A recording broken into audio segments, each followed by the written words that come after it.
Do you really want to go to war? I know you don't. You just like pushing others into human meat grinder.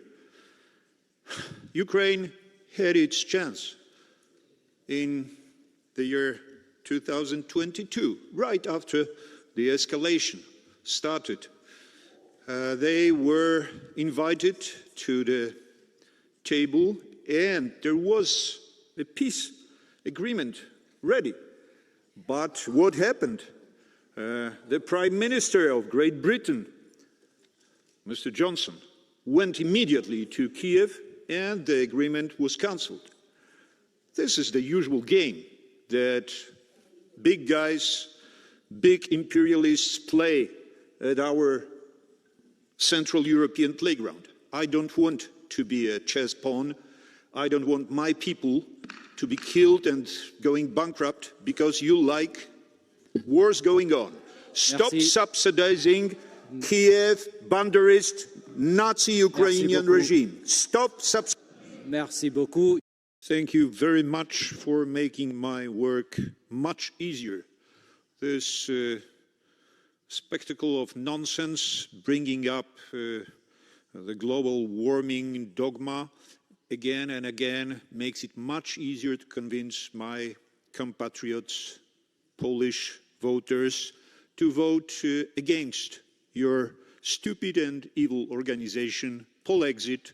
Let's regain our independence. This will be much easier since you keep repeating your false doctrines, Green Deal, Rainbow Deal, Migration Pact, warmongering. Thank you very much.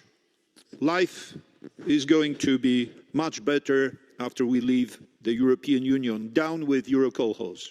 Thanks. I see you are preparing a suicide note for Europe. Europe is going to commit suicide, harakiri, by cutting itself from resources of energy, of oil, gas, while everybody around is buying.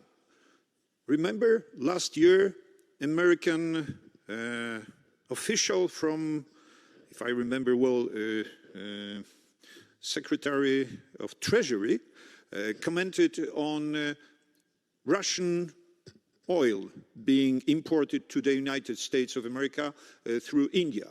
And she said that Russian oil refined by India is no longer Russian.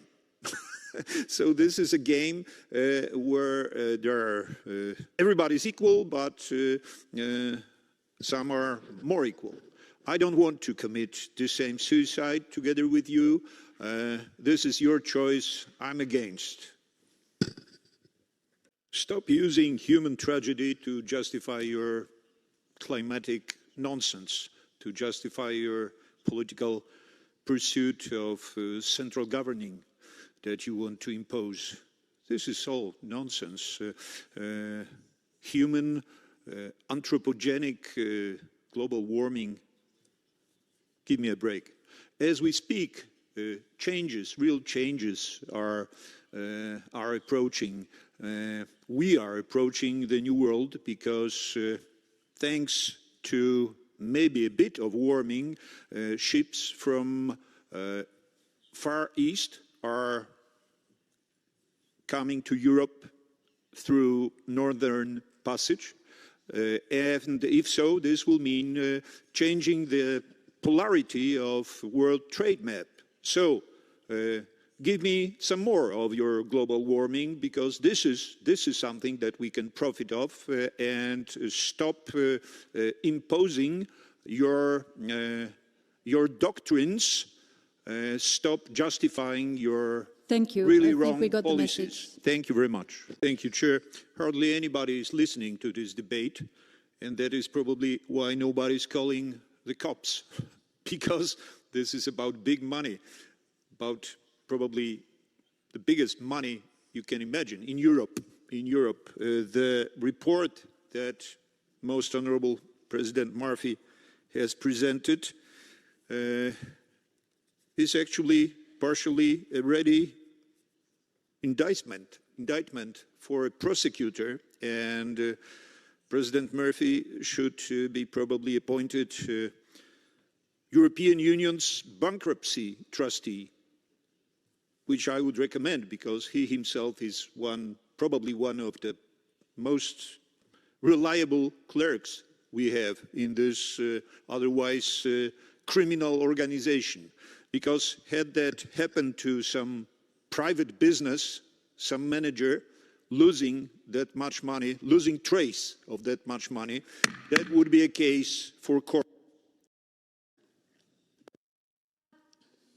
Skala głupoty tej rezolucji pokazuje, jak bardzo jesteście odklejeni od rzeczywistości i jak głęboko siedzicie w kieszeni zagranicznych lobbystów oraz korporacji, które chcą zarobić, a z Europy uczynić skansen.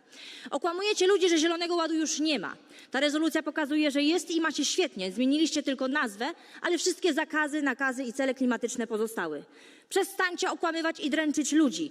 Nikt nie głosował za waszą zieloną agendą. Zabicie naszego przemysłu i rolnictwa to jedyne, co osiągniecie. Chiny, Indie, Rosja czy Stany Zjednoczone mają gdzieś wasze międzynarodowe zobowiązania klimatyczne. Wielokrotnie składałam wnioski o wycofanie najbardziej absurdalnych propozycji, takich jak ETS-2 czy dyrektywa budynkowa. Odrzucaliście je bez żadnej dyskusji, łamiąc regulamin Parlamentu Europejskiego. Marzycie o zeroemisyjnej Europie po 2050 roku. Żyjecie pseudoekologiczną ideologią. Dajcie nam święty spokój. Chcecie karać ludzi, jeżeli nie wyremontują swoich domów, albo za to, że jeżdżą starymi samochodami. Uderzacie w biednych i średnio zamożnych ludzi, żeby spełnić swoje mokre, klimatyczne sny. Wstyd! Szanowni Państwo, Panie Komisarzu, co z rewizją ETS-2? To jeden z najgorszych elementów unijnego prawa klimatycznego. To podatek klimatyczny, który dotknie każdego. To opłata, za którą zapłaci każde gospodarstwo domowe. Każdy właściciel budynku korzystający z zagrzewania na paliwo kopalne, każdy właściciel tradycyjnego pojazdu zapłaci już w 2027 roku. Od wielu miesięcy w tej Izbie dyskutujemy na ten temat i tak naprawdę nie wydarzyło się nic w tej sprawie. Co więcej, Komisja Europejska forsuje kolejny cel klimatyczny na rok 2040. Nie wycofuje się z żadnych dotychczasowych celów klimatycznych. Jedyne, co widzimy, to kosmetyczne zmiany, nic nie wnoszące do realnych problemów europejskiego przemysłu, transportu czy rolnictwa.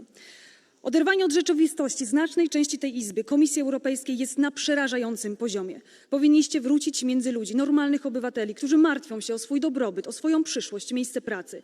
Dowiedzielibyście się, co myślą zwykli ludzie, kiedy słuchają o kolejnych waszych pomysłach, za które zapłacą. Nie zgadzamy się na ideologiczną transformację. Zieloną ideologiczną transformację. Oczekujemy natychmiastowej rezygnacji z ETS-2.